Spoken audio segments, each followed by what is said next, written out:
Yo, dude. So how is everything in the world of Steve Brown? I mean, you've been busy the last few years with Trixter, 40-Foot Ringo, some Def Leppard touring, and now Tokyo Motor Fist. Yeah, man, it's been nuts. I mean, it's kind of my thing, Need a guitar player? Call Steve Brown. He can learn 14 songs in 2 days. He can do whatever. Over the last couple of years I've done since 2013. Was when I started the Def Leppard thing, and it's just been, a blur since then. Def Leppard, I've done Rock of Ages on Broadway, played with Dennis DeYoung of Styx, Jolyn Turner, Danger, Trixter, Def Leppard, and coming up in April, PJ and I are going out on the road. We're going to Japan with Eric Martin from Mr. Big. So Wow. Just always something happening, man. Got to keep busy. Got to keep the rock and roll dream alive. Absolutely. Well, congratulations in that vein on the upcoming Tokyo Motor Fist debut, which drops this Friday, the 24th. Tell us a bit about tell us a bit about how this all came together. It came together through Frontiers Records. My good friend Serafino over there, reached out to me about a year and a half ago and said, Steve, would you like to make a record with Ted? And of course, I've known Ted, pretty much all my life. So it was a no-brainer. And he asked me who else could you get to play. And I immediately thought of my neighbor, my good friend Chuck Berge on drums. Chuck is Billy Joel's drummer and played in Rainbow, played in Hall & Oates, and played on the first half of the first Bon Jovi record. Just incredible. Perfect for this style of music. And Greg Smith on bass guitar. He's Ted Nugent's bass player, played with Alice Cooper and Rainbow, and list goes on and on. So it was a perfect, kind of perfect all-star thing. But the cool thing is that we've all been friends for, probably over 30 years. So that makes it, we know each other. It's not like four guys who never met trying to put together, a project. We each knew each other. So the comfort factor was there. We were familiar with each other, and, the fondness we have for each other. And it really shows in the music. Now, did you guys have a specific goal in mind when you put this together in terms of the music and everything, or was it just, let's just get in there and start writing and see what happens? Well, when the project came to me, I certainly had a goal in mind, which was to give the fans and ourselves everything you'd expect, Trixter, Danger sound, Def Leppard, Bon Jovi, Van Halen, that classic melodic rock sound, yet also take it to another level of giving people things they wouldn't expect. So Tokyo Motor Fist has its own identity, that it's not just a, if you will, a Trixter meets Danger crossover. That would have been too easy. And I think when fans listen to the whole album, you're going to hear that, because there's elements on this CD that people wouldn't expect from the four of us. And that was one of my goals from the beginning, because I didn't want to give everybody what they expected. So I got the songs together. I wrote all the songs and presented the guys, the 11 songs that are on the CD as they are. And I told each of the guys, I want you to do one thing. I want you to put your own identity into each of these songs. And Ted, Greg, and Chuck did that in a tremendous way, and just really made this Tokyo Motor Fist album unique. And the band has its own sound, which I couldn't be prouder of. So, and now, Ted Poley has one of the most unique voices in rock, speaking of unique, and it sort of makes almost every track feel like a Danger song to some degree. Was there any concern at all that because of that, this would not be seen as its own entity? Well, I mean, listen, Ted, of course, he's got a very distinct voice, and his success with Danger and on the melodic rock scene, Danger and, me playing with those guys, I can honestly say, they're an extremely underrated band. That the Danger should have been as big, if not bigger than Trixter ever was, because their music, Bruno and Steve wrote some incredible songs, some of the best of that style of music. So Ted's voice, I wasn't worried about it. I mean, look, dude, that's the reason we got the opportunity to make this record. Me being in Trixter, him being in Danger, and, Chuck and Greg's resume. That's the reason why Frontiers ponied up some money for us to be able to make this record. So, of course, but I knew that I had tricks up my sleeve, no pun intended, to make sure that you weren't getting the typical Danger Part 2. I wasn't going to write Bang Bang or Naughty Naughty Part 2. You know, I knew that that would be the cheap way out. So I had some songs that I think, you know, definitely show a completely different side, especially of Ted's vocals. You know, you take a track like this dark, eerie ballad we have on the CD called Don't Let Me Go. You know, I don't think I've ever heard Ted sing a song like that, you know.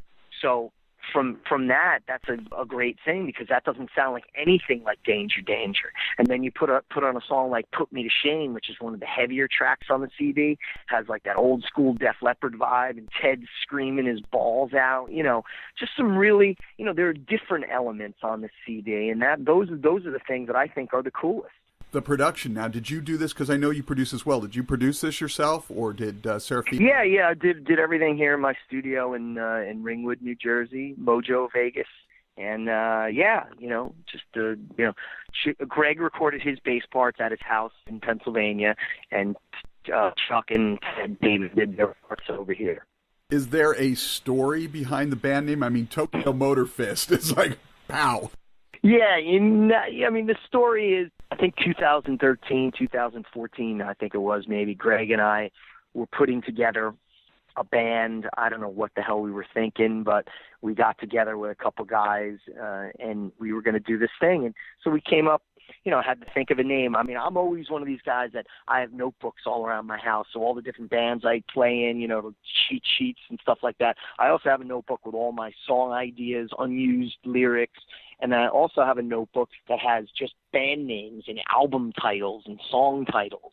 I do it all the time. I drive my 17-year-old daughter nuts, because every time I hear something funky, you know, I go, oh, that's a great name for a band, or that's a great name for an album. You know, she goes, Dad, please shut up, everything. That's all you think of. You know, but it worked. So long story short, I came up with this name, Tokyo Motor Fist.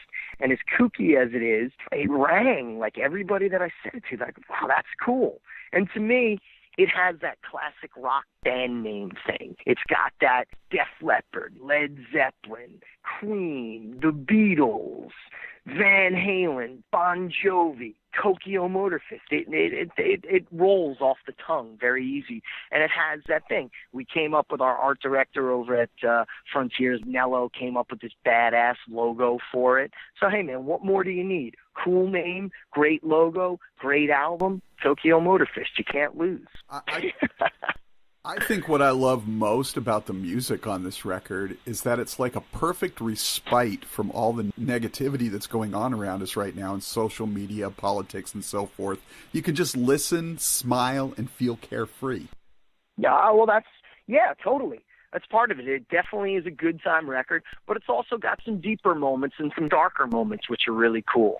You know, like I said, you know, it's got Picking Up the Pieces and Shameless and Love Me Insane, high energy rockers, but then you got some dirtier stuff, you know, on there, like Falling Apart, Done to Me, Put Me to Shame, and of course, you know, one of my favorite tracks on the record is the ballad Don't Let Me Go. You know, it's got an eerie vibe to it. So I think the record has something for every fan of, like, hard rock music, you know, and especially the melodic genre, you know, because it's not all just poppy and, you know, let's party and let's drink and do this. It has that, but there's some deeper moments and some more meaningful moments as well.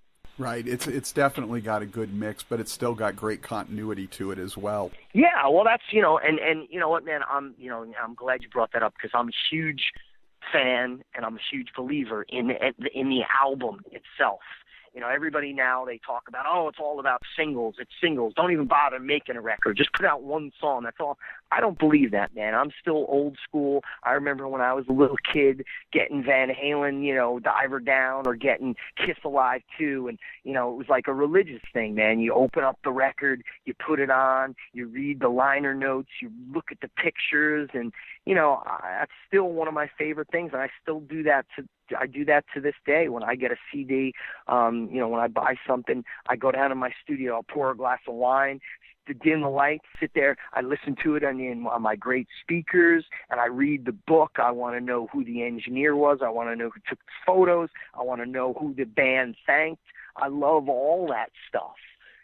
So I'm a huge believer in the album, and this Tokyo Motor Fist is a complete album, and it tells a story.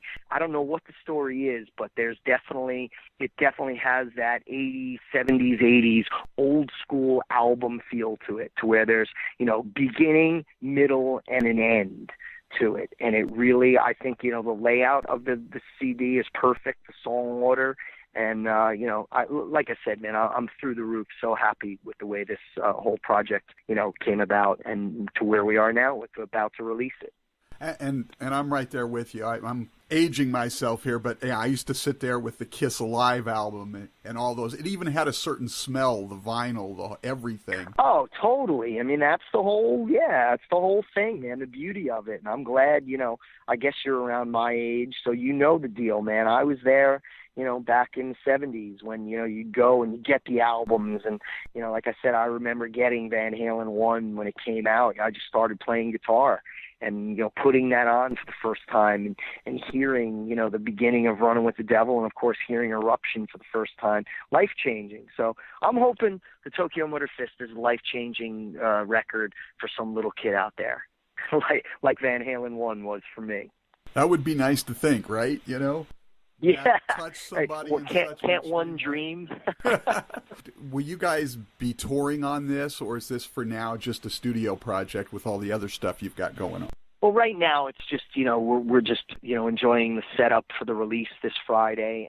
But we have talked about playing live, and we're hoping to get some offers. We were hoping to play the Frontiers Festival in Italy this coming April, but it just didn't work out. But yeah, we definitely want to play live, and we've, one secret I will let out there is we've talked about what songs we're going to do, and we're probably going to do about 5 of the Tokyo Motor Fist songs on the record, and then the rest of the show is going to be, hits of the bands that we've been in. So you'll hear some Trixter, you'll hear some Danger, some Rainbow, some Ted Nugent, maybe some Billy Joel, maybe some Alice Cooper, maybe some Def Leppard. You never know what's going to happen. The one cool fact about the band is that Greg, Ted, and myself, we're all lead singer capable vocalists. So, we're each able, whatever Ted can't sing, I can cover. Whatever I can't sing, Greg can cover. So we have all the bases covered. And, I'm hoping, this year we get to do something, but I would think definitely, probably 2018 without question, we will do something. Nice. And you just hit on something. A lot of people don't realize this because they think of you as the guitar player. But you didn't get the gig in Def Leppard because your guitar playing skills, as worthy as they are, you got it more for your vocals, right?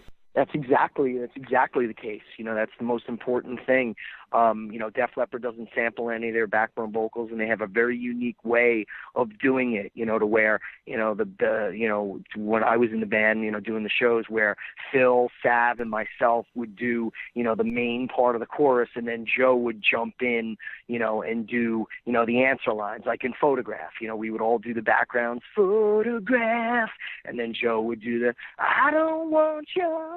They have a very unique way of doing it, and it's all live, and, that was the prerequisite. And luckily, Phil and Joe were huge fans of the 40-Foot Ringo CD that I'd done years ago, and they knew that I had the pipes to do that, and, coincidentally have that Def Leppard, even though I'm not British, I can sing that Mutt Lange style of vocals perfectly and cover all of Vivian's parts, and that's what I did. And, I remember Joe telling me before the first show that we did out in Vegas in the fall of 2014, he goes, I don't care what you play on your guitar, just make sure you get all those vocals, get all those vocal parts. And, that's a huge, huge compliment, and I nailed everything. And, I've done 9 shows with those guys so far, and I think there'll be more to come.